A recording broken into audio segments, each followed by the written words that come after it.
আসসালামু আলাইকুম। হ্যালো বন্ধুরা, কেমন আছেন সকলে? আশা করছি আল্লাহর রহমতে সকলেই ভালো আছেন। তো বন্ধুরা, আজকে আমাদের কোরআন শিক্ষা পর্ব 33। আজকে আমরা শিখব মিম সাকিনের কায়দাসমূহ। তো চলুন বন্ধুরা, বেশি দেরি না করে ক্লাসটি শুরু করা যাক। তো বন্ধুরা, মিম সাকিনের 3টি কায়দা। নাম্বার 1, ইজহারে শাফাবি। মিম সাকিনের পরে যদি বা এবং মিম ছাড়া অন্য কোনো অক্ষর আসে, তাহলে মিমকে জাহির করে বিনা গুন্নায় তাড়াতাড়ি পড়তে হয়। একে ইজহারে শাফাবি বলে। আবারও শ্রবণ করুন। মিম সাকিনের পরে যদি বা এবং মিম ছাড়া অন্য কোনো অক্ষর আসে, তাহলে মিমকে জাহির করে বিনা গুন্নায় তাড়াতাড়ি পড়তে হয়। একে ইজহারে শাফাবি বলে। ইখফায়ে শাফাবি।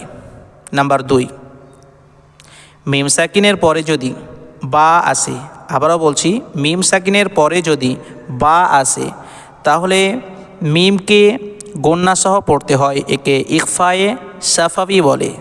একে ইখফায়ে শাফাবি বলে। নাম্বার 3, ঈদগামে শাফাবি। মিম সাকিনের পরে যদি মিম আসে, মিম সাকিনের পরে যদি মিম আসে, তাহলে মিমকে মিমের সঙ্গে মিলিয়ে গণ্যাসহ পড়তে হয়। একে ঈদগামে শাফাবি বলে। আশা করছি যে 3টে নিয়ম মিম সাকিনের আপনারা বুঝতে পেরেছেন। তো বন্ধুরা, ইজহারে শাফাবি পড়ার নিয়মটি আমরা একবার দেখে নিই। দেখুন,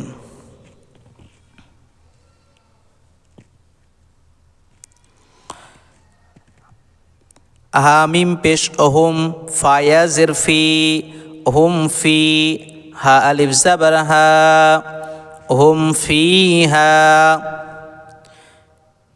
দেখুন, মিম সাকিনের পরে যদি বা এবং মিম ছাড়া অন্য কোনো অক্ষর আসে, তাহলে মিমকে জাহির করে বিনা গণ্যায় তাড়াতাড়ি পড়তে হয়। একে ইজহারে শাফাবি বলে, যেটা মিম সাকিনের 1 নম্বর কায়দা। তো এখানে কিন্তু কোনো গণ্যা করা যাবে না, জাহির করে খুব তাড়াতাড়ি স্পষ্ট পড়তে হবে। হুম ফি হা, লামজা বারলা, কাফ মিম পেশ কুম, লাকুম, দাল ইয়াজের দি, নুন পেশ নু, দিনু, কাফ মিম পেশ কুম, লাকুম দিনুকুম। জাহির করে গুন্না ছাড়া তাড়াতাড়ি পড়তে হবে। লাকুম দিনুকুম, লাকুম দিনুকুম।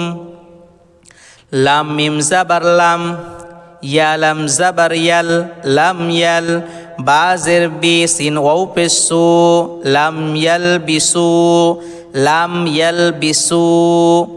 হামজা মিম জাবার আম, লাম মিম জাবার লাম, আম লাম, তানুন পেশতুং, জাল রজের জির, তুং জির, হামিম পেশ হুম, আমলাম তুং জির হুম, আমলাম তুং জির হুম।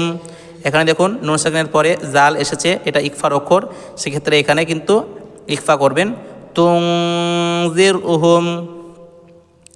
লামজা বারাল্লা, হামিম পেশ হুম, লাহুম, হামজা জিম জাবার আজ, রদু পেশরুন, লাহুম আজরুন, লাহুম আজরুন, লাহুম আজরুন। আশা করছি বুঝতে পেরেছেন। এরপরে দেখুন, ইখফায়ে শাফাবি। মিম সাকিনের পরে যদি বা আসে, তাহলে মিমকে গণ্যাসহ পড়তে হয়। একে ইখফায়ে শাফাবি বলে। তো দেখুন, মিম সাকিনের পরে বায়ের কথা এখানে কিন্তু বলা হয়েছে। তো চলুন দেখি। হামজা নুন জের ইন, নুন জাবার না, ইন্না, রবা জাবার রব্বা জাবার বা, রব্বা, হামিম পেশ হুম, ইন্না রব্বা হুম। দেখুন, মিম সাকিনের পরে এখানে কিন্তু বা এসেছে। তো এখানে আমরা মিমকে গণ্যা করব। রব্বা হুম, বাজের বি, হামিম পেশ হিম।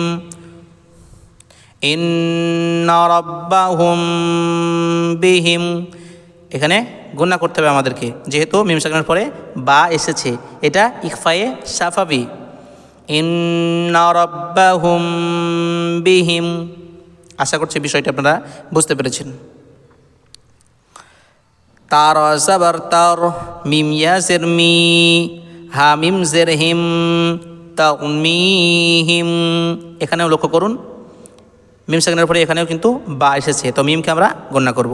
তারমিহিম, বা জের বি, হা জের হে, বিহি, জিম আলিফ জাবার জা, বিহিজা, র জাবার র, তা দু জের তিন, বিহিজারাতিন, তারমিহিম বিহিজারাতিন।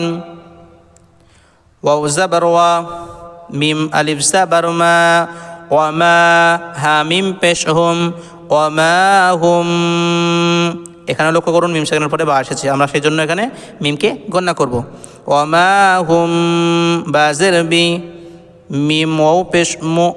এখানে কিন্তু দেখুন ওয়াওয়ের উপরে হামজা এসেছে, আর হামজা যেখানে আসবে সেখানে কিন্তু আমরা জানি যে ঝটকা হয়। মো, এরকম আওয়াজ আটকে দেবেন। মো, মো, মিম জের মি, নুন ইয়া জের নি, মুমিনি, নুন জাবার না, মুমিনিনা। কিন্তু আয়াত করার সময় আমরা নিয়ম জানি যে যাবার যে যাই দেখুক না কেন সেগুলোকে বাদ দিয়ে সাকিন পড়তে হবে। তো এখানে আমরা পড়ার সময়, রিডিং পড়ার সময় ওয়ামা হুম বিমুমিনিন, এভাবে নুন সাকিন করে ছেড়ে দেব। ফা জাবার ফা, বা শিন জাবার বাশ, ফা বাশ, শিন র জের শির, ফাবাশির, হামিম পেশ হুম, ফাবাশির হুম।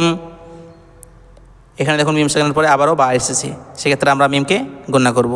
ফাবাশির হুম, বা জের বি, আইন জাবার আ, বি আ, জাল আলিফ জাবার জা, বি আজা, বা দু জের বিন, বি আযাবিন, ফাবাশিরহুম বিআযাবিন। তো বন্ধুরা, ইজহারে সাফাবি এবং ইকফায়ে সাফাবি এই দুটো কায়দা আশা করছি আপনারা বুঝতে পেরেছেন। তো আজকের ক্লাস মূলত এ পর্যন্তই, দেখা হবে পরবর্তী কোনো ক্লাসে। তো ভালো থাকুন, সুস্থ থাকুন। আসসালামু আলাইকুম ওয়া রাহমাতুল্লাহি ওয়া বারাকাতুহু।